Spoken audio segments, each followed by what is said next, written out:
Oh, what's going on, Halloween hoes? It's Soundfest 2025. I'm PJ. You know the drill. 31 days of terror, 31 days of horror movie reviews. We've done it all. Serial killers, slashers, clowns, aliens, exorcisms. And I already mentioned the Mount Rushmore horror movie directors. We talked about George A. Romero. We put Alfred Hitchcock on there and Wes Craven. Well, I got to make the fourth head this month. It's going to be John Carpenter, all right? One of the greatest horror movie directors of all time. Plus, he's a music composer, and you can always tell he's really good at building suspense in all of his horror movies.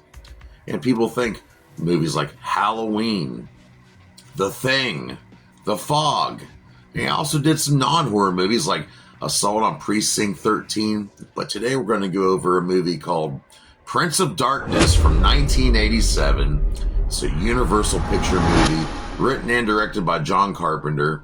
And after the box office failure of Big Trouble in Little China, which nowadays is a classic, but back then it was a dud, John Carpenter went back to his roots. He made a low-budget horror movie with some of the greatest actors he ever worked with. So let's go over today, Prince of Darkness. So what's this movie about? Well, pretty much a priest dies. He leaves behind this weird key, and this other priest, played by Donald Pleasance, finds out where this key led to. Turns out there's this big green vial full of this weird liquid, pretty much the embodiment of Satan himself, which in this universe, I guess God and the devil are on a subatomic level, and the barrier's breaking, and Satan's going to try to bring his father, the anti-God, through our world to take over everything.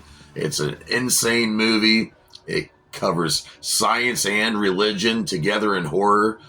The music in this is very suspenseful, and it's got some of the best actors I love, honestly.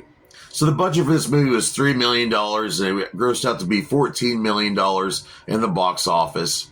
And it wasn't that big of a break for John Carpenter, but down the road, this would become, I'm going to say it, a cult classic.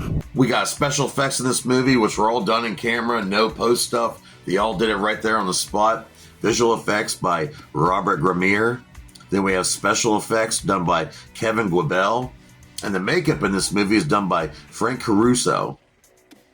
And I already mentioned that John Carpenter is a great composer, and he collabed with Alan Howarth, who also worked on a lot of John Carpenter projects, for the awesome music in this movie. But who stars in this movie? Well, I have to mention Alice Cooper, rock star legend.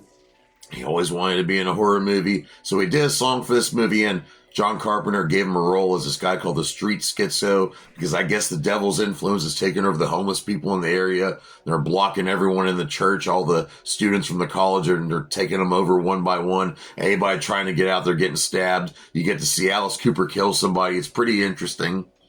Then we have Dr. Leahy, played by Peter Jason, who would go on to work with John Carpenter numerous times. So then we have all the quantum physics students here. We got Susan Blanchard playing Kelly. We have Anne Marie playing Susan. We have Dennis Dunn, who's also in Big Trouble in Little China, playing Walter Fong. We have Lisa Blunt playing Catherine Danforth. And then we have James Parker playing Brian Marsh. And then another guy from Big Trouble in Little China. I love this actor. Victor Wong playing Professor Byrak.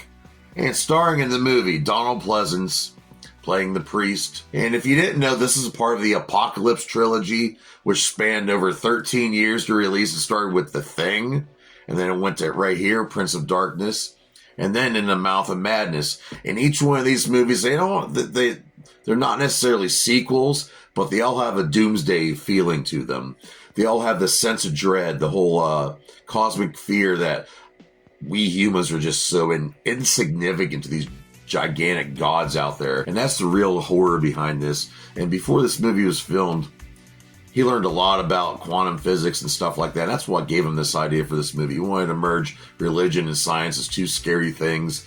When you find out one of them is real or they're both real, I mean, how do you react to that? That our very atoms are controlled by these higher entities, the very matter that we're made of. Yeah, it's I love it. And you get to see some pretty cool body horror in this. And there's a lot of bodily fluids too. So if you're not into that, then whatever. Maybe skip this one. But what do I rate John Carpenter's Prince of Darkness from 1987? So I think it's a good movie. I enjoy it a little more each time I watch it. It's really way ahead of its time with its themes.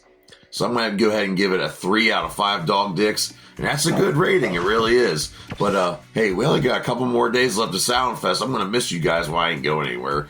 Still got PJ's Movie Time Season 3 coming out. But, yeah, join me here tomorrow night. Until then, feed your kids, pay your bills, ignore the negativity. Be a part of the solution, not the problem. And I'll see you tomorrow night. Trick or treat, motherfucker.